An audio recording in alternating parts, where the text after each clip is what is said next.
Suara jernih yang menggema di puncak gunung seketika menyihir ribuan penonton ke dalam keheningan, memusatkan seluruh pandangan pada dua sosok di atas panggung. Wang Yan menatap Ying Xiaoxiao dengan ekspresi rumit. Ketenangan wanita itu membangkitkan nostalgia sekaligus getir pada dirinya yang kini telah ditempa kerasnya kehidupan. Meski ikatan masa lalu sebagai senior dan junior masih terasa, Wang Yan telah membulatkan tekad untuk tidak menahan diri demi tujuannya. Walau ia berjanji akan menebus dosanya pada sekte Dao kelak. Ying Xiaoxiao pun menyadari bahwa hati kakak seperguruannya telah tertutup prasangka dan kata-kata tak lagi berguna. Satu-satunya cara untuk menyadarkan Wang Yan dan menembus kegelapan di matanya hanyalah melalui pertarungan. Saat Wang Yan perlahan mengepalkan tinju dan kembali pada sikap dinginnya, ketegangan memuncak. Di tepi panggung, Ying Huan hanya bisa mengepalkan tangan dengan pedih, menyaksikan takdir menyedihkan yang memaksa dua orang yang seharusnya bersaudara untuk saling berhadapan sebagai lawan. Dari atas panggung tinggi, Ying Xuanzi memberi isyarat dengan berat hati, yang segera disambut seruan dimulainya pertandingan. Seketika, dua kekuatan Yuan tahap puncak nirvana meledak dahsyat dari tubuh kedua petarung, menggetarkan udara dan membuat para murid di sekitar terkesiap oleh kedalaman kultivasi mereka. Ying Xiaoxiao bergerak secepat kilat, menghunus pedang puncak hijau dalam serangan fatal yang mengarah langsung ke Wang Yan. Namun, tepat sebelum bilah tajam itu menyentuh sasarannya, Wang Yan melepaskan aura kejam dan menahan serangan itu hanya dengan menjepit pedang di antara dua jarinya. Ia lantas meluncurkan serangan balasan ke arah tangan Xiaoxiao layaknya ular berbisa. Menyadari bahaya dari jari-jari Wang Yan yang penuh energi mengerikan, Xiaoxiao segera menarik diri. Ia memutar pedangnya, mengubah cahaya hijau menjadi 3 bunga pedang yang memancarkan daya hancur luar biasa untuk menghalau sang lawan. Lindong yang mengamati dari kejauhan, segera menyadari betapa mematikannya teknik Ying Xiaoxiao. Sebuah bukti nyata reputasinya sebagai yang terkuat di generasi muda. Menyadari bahaya tersebut, Wang Yan tidak mengambil resiko. Ia menghunus pedang hitam besarnya dan membalas dengan tebasan iblis hitam. Serangan tanpa teknik rumit, namun syarat dengan kekuatan Yuan murni yang meledak layaknya air terjun kelam. Benturan dahsyat antara cahaya hijau dan hitam tak terelakkan, menciptakan gelombang kejut yang mencabik-cabik permukaan panggung. Serpihan energi sempat menggores pipi Wang Yan, namun rasa sakit itu justru memicu sisi liarnya. Ia menjilat darah yang menetes dengan tatapan buas, memperlihatkan naluri pembunuh yang ditempa dari pengalaman hidup dan mati. Tanpa memberi jeda, Wang Yan kembali menerjang dengan serangan-serangan brutal yang mengincar titik vital. Ying Xiaoxiao tidak gentar menghadapi keganasan itu.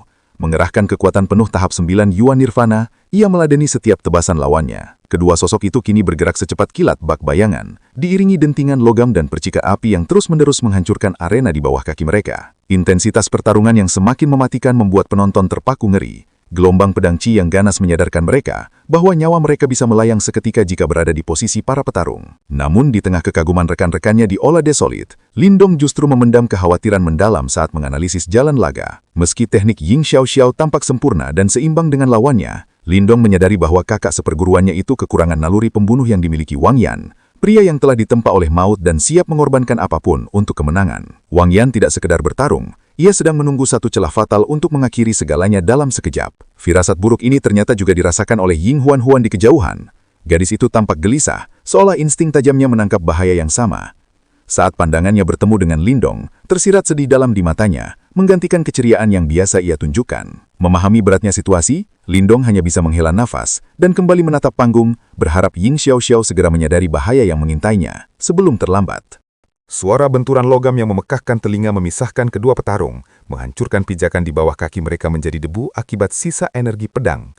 Intensitas pertarungan ini menegaskan status mereka, sang pemimpin generasi muda Sekte Dao melawan buronan kelas kakap yang mematikan. Menyadari ketangguhan Wang Yan, wajah Ying Xiaoxiao menampakkan tekad baja. Ia tidak boleh membiarkan hak komando jatuh ke tangan pria itu.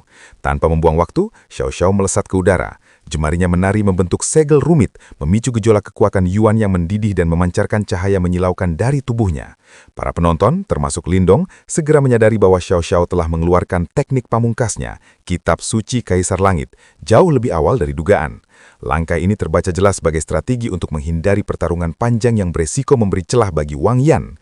Gelombang energi agung pun menyapu arena, meredupkan cahaya langit seolah alam semesta tengah menahan nafas menanti serangan dahsyat yang akan segera dilepaskan. Upaya Ying Xiaoxiao meredam dendam Wang Yan dengan janji pembalasan di masa depan hanya ditanggapi dengan sinisme dingin. Bagi Wang Yan, masa untuk menelan harga diri telah usai, dan ia memperingatkan bahwa kelembutan Xiaoxiao hanya akan menjadi kelemahan fatal di hadapan musuh yang sesungguhnya kelak. Menyadari bahwa kata-kata tak lagi bermakna, Xiao Xiao menekan rasa ibanya dan memusatkan seluruh energi. Di belakangnya, gelombang kekuatan Yuan memadat menjadi pedang cahaya raksasa setinggi 1000 kaki yang mendistorsi ruang di sekitarnya. Aura destruktif dari wujud kitab suci Kaisar Langit itu membuat para murid gemetar ketakutan dan Lindong terkesiap kagum. Tanpa keraguan tersisa, Ying Xiao Xiao menyatu dengan kekuatan dahsyat tersebut. Ia mencengkeram pedang penggores awan langit yang agung itu dan dengan satu gerakan tegas mengayunkannya ke bawah, siap membelah langit dan menghantam Wang Yan dengan kekuatan penuh. Saat tangan Ying Xiao Xiao turun, pedang cahaya raksasa itu membelah langit dan meretakkan panggung di bawahnya bahkan sebelum menyentuh tanah. Namun, Wang Yan tidak gentar. Sebagai sesama murid Aula Langit, ia mengejutkan semua orang dengan mengerahkan kitab suci Kaisar Langit miliknya sendiri. Energi Yuan hitam pekat meledak dari tubuhnya, membentuk pedang raksasa yang tak kalah agung, namun bernuansa kelam dan mengancam. Di hadapan ribuan pasang mata yang terbelalak, Wang Yan menyatukan dirinya dengan pedang hitam itu dan melesat menyongsong serangan Xiao Xiao. Dua kekuatan dahsyat itu bertabrakan layaknya meteor di angkasa, memicu ledakan gelombang energi yang meluluh lantakan panggung-panggung di sekitarnya menjadi debu dan memaksa para murid mundur ketakutan demi menyelamatkan diri. Langit seakan runtuh saat energi hijau dan hitam saling menggerus dengan dahsyat. Di tengah kekacauan itu, Ying Xiao Xiao melancarkan serangan fatal ke arah tenggorokan Wang Yan, namun sisa rasa persaudaraan membuatnya ragu dan memperlambat laju pedangnya di detik terakhir. Wang Yan yang telah membuang segala keraguan, menangkap bilah tajam itu dengan tangan kosong tanpa memperdulikan darah yang mengucur. Memanfaatkan belas kasih lawannya sebagai kelemahan, ia melancarkan hantaman brutal ke bahu Xiao Xiao. Wanita itu terhempas keras ke tanah, dan sebelum ia sempat memulihkan diri, ujung pedang hitam Wang Yan yang dingin telah menanti di hadapannya, menandakan akhir mutlak dari pertarungan tersebut. Keheningan mencekam menyelimuti arena, menyisakan Ying Huan-Huan yang memucat karena kekhawatirannya menjadi nyata. Di panggung tinggi, Ying Xuanxi tampak tenang, namun retakan pada sandaran kursi yang dicengkramnya mengkhianati gejolak emosinya. Dengan anggukan berat dari sang ketua, kemenangan Wang Yan pun diumumkan secara resmi, mengukuhkan dominasinya yang dingin dan tak terbantahkan. Keheningan mencekam menyelimuti puncak gunung, namun Wang Yan tak acuh. Ia hanya meninggalkan pesan singkat bahwa ia akan kembali saat kompetisi sekte besar dimulai, lalu berbalik pergi tanpa menoleh lagi. Punggung yang menjauh itu meruntuhkan ketegaran Ying Xiao Xiao, membuat matanya memerah, sementara Ying Huan-Huan bergegas menghibur kakaknya dengan hati yang turut perih.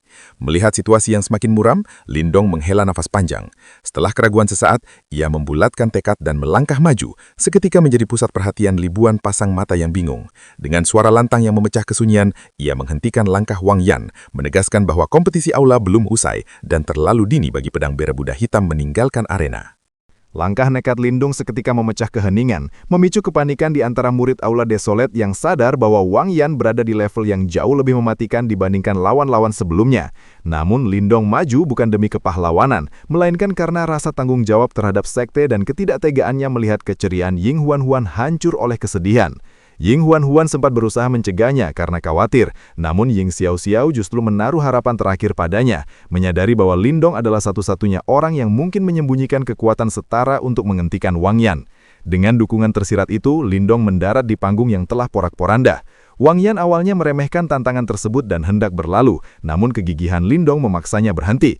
Perlahan sosok berpedang hitam itu berbalik, tatapan tajamnya kembali menghunus layaknya belati, diiringi ledakan aura membunuh yang sekali lagi menyelimuti arena, menandakan kesediaannya untuk melenyapkan penghalang terakhir di hadapannya. Lindong tetap tenang menghadapi aura membunuh Wang Yan. Pengalaman hidup dan matinya sendiri membuatnya kebal terhadap intimidasi tersebut, sebuah fakta yang seketika mengejutkan sang lawan. Tanpa perlu banyak kata, keduanya sepakat untuk bertarung habis-habisan.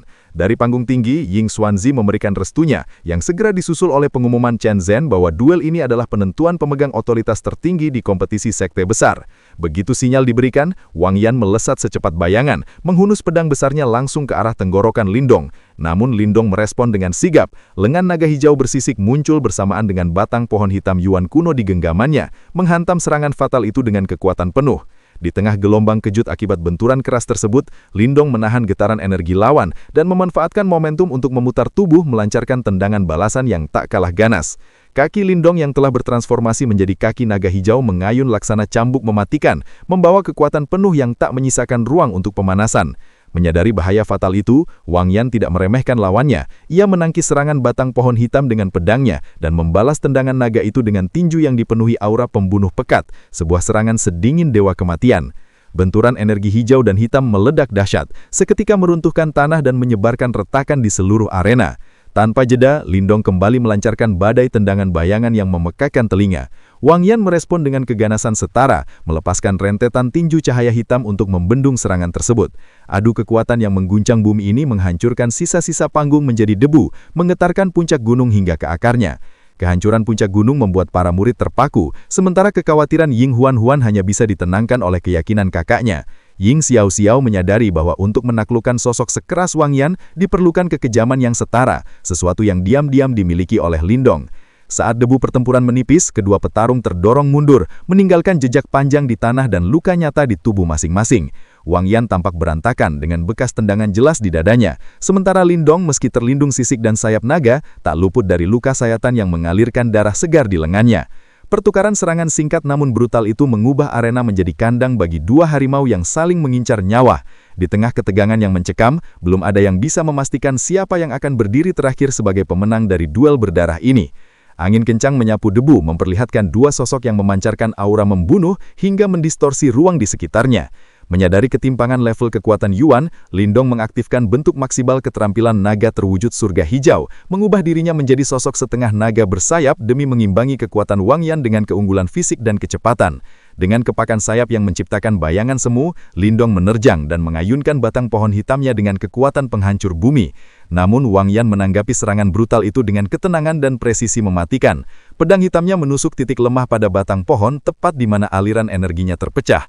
Langkah cerdik ini seketika mematahkan momentum serangan Lindong, membuktikan bahwa kekuatan kasar tak berdaya di hadapan mata tajam dan teknik sempurna sang pendekar pedang. Tanpa jeda setelah serangannya ditangkis, Lindong membuka mata ibis gersang di dahinya, menembakkan sinar kelabu yang mengincar tenggorokan Wang Yan. Namun Wang Yan dengan dingin mematahkan serangan itu hanya menggunakan jari pedangnya, lalu membalas lewat badai tebasan hitam yang membanjiri langit. Merespon serangan balik tersebut, Lindong membubung ke udara dengan sayap naganya, sembari memanggil bayangan kuno dari kehampaan untuk melepaskan jurus tangan penjara surga sunyi. Tak cukup sampai di situ, ia juga memanggil roh binatang ular purba Huang untuk menembakkan pilar cahaya destruktif. Kombinasi dua serangan maha dahsyat itu meluncur bersamaan, mengancam akan meremukkan lawannya di bawah tekanan energi yang membuat penonton merinding. Menghadapi gempuran mematikan itu, Wang Yan menancapkan pedangnya ke tanah dan mengaktifkan teknik pertahanan dari kitab suci Kaisar Langit. Kekuatan Yuannya memadat menjadi lonceng Kaisar Langit raksasa sebagai perisai mutlak. Dentang keras seketika mengguncang cakrawala saat telapak raksasa dan pilar cahaya menghantam dinding lonceng kuno tersebut dengan kekuatan penuh. Gelombang kejut dari benturan itu melumat bebatuan di sekitarnya menjadi debu. Bahkan lonceng Kaisar Langit milik Wang Yan tak sanggup menahan gempuran hingga akhirnya meledak berkeping-keping. Di tengah nafas yang memburu, Lindong tersenyum getir mengakui ketangguhan lawannya yang sekokoh gunung. Di sisi lain, di balik wajah tenangnya, tangan Wang Yan gemetar menahan lelah. Ia menyadari bahwa energi yang terkuras untuk meladeni keganasan Lindong jauh melampaui pertarungan sebelumnya melawan Ying Xiao. Keheningan ganjil menyelimuti arena saat kedua petarung mengambil jeda sejenak untuk memulihkan tenaga. Dari kejauhan, Ying Xiao dan Ying Huan menyadari stamina kedua petarung yang kian menipis. Ketahanan Wang Yan sebagai ahli tahap 9 Yuan Nirwana memang wajar. Namun kemampuan Lindong untuk terus mengimpangi dan melancarkan teknik tingkat tinggi tanpa ambruk adalah anomali yang mencengangkan. Kini, hasil akhir pertarungan menjadi teka-teki yang sulit ditebak bahkan bagi mereka berdua. Meskipun Ying Xiao dan Ying Huan menyadari bahwa Lindong belum mengeluarkan kitab suci penghancuran besar, mereka juga percaya bahwa Wang Yan masih menyimpan kekuatan tersembunyi, membuat hasil akhir sulit diprediksi. Namun spekulasi mereka terhenti saat melihat pergerakan tiba-tiba di arena. Wang Yan mendadak duduk bersila dan menancapkan pedang hitamnya ke tanah. Ia memuntahkan darah esensi ke atas segel tangan aneh yang dibentuknya, memicu munculnya aura ganjil yang menyelimuti tubuhnya. Ying Xiao segera menyadari bahwa Wang Yan tak lagi berniat mengulur waktu dan sedang mempersiapkan serangan pamungkasnya. Kini, nasib pertarungan bergantung sepenuhnya pada apakah Lindong mampu bertahan menghadapi kartu truk mematikan yang akan segera dilepaskan tersebut. Suasana berubah mencekam saat aura ganjil dan kabut hitam pekat meledak dari tubuh Wang Yan, menyelimuti separuh langit bak badai. Ketakutan merayapi para penonton yang menyadari bahwa sang pendekar pedang hitam akhirnya mengeluarkan kartu truk paling mematikannya. Lindong, yang merasakan bahaya besar, mencoba menggagalkan persiapan itu dengan serangan mata iblis gersang, namun sinar kelabunya lenyap sia-sia ditelan penghalang tak kasat mata di sekeliling Wang Yan. Dengan mata yang mulai memerah, Wang Yan memberikan peringatan terakhir, menegaskan bahwa teknik ini telah merenggut nyawa banyak ahli tingkat tinggi, termasuk seorang petarung tahap 9 Yuan Nirwana, dan menawarkan kesempatan bagi Lindong untuk mundur. Namun alih-alih gentar, Lindong justru menancapkan pohon hitamnya ke tanah dan mulai membentuk segel tangan dengan tenang, menantang maut yang ada di depan mata. Melihat keteguhan itu, Wang Yan tak lagi menahan diri. Kabut hitam di angkasa memadat menjadi sosok raksasa buram yang memancarkan aura jahat, seketika membekukan udara di seluruh puncak gunung dengan hawa kematian yang pekat. Di panggung kehormatan, para kepala aula menatap sosok hitam raksasa itu dengan pandangan menajam.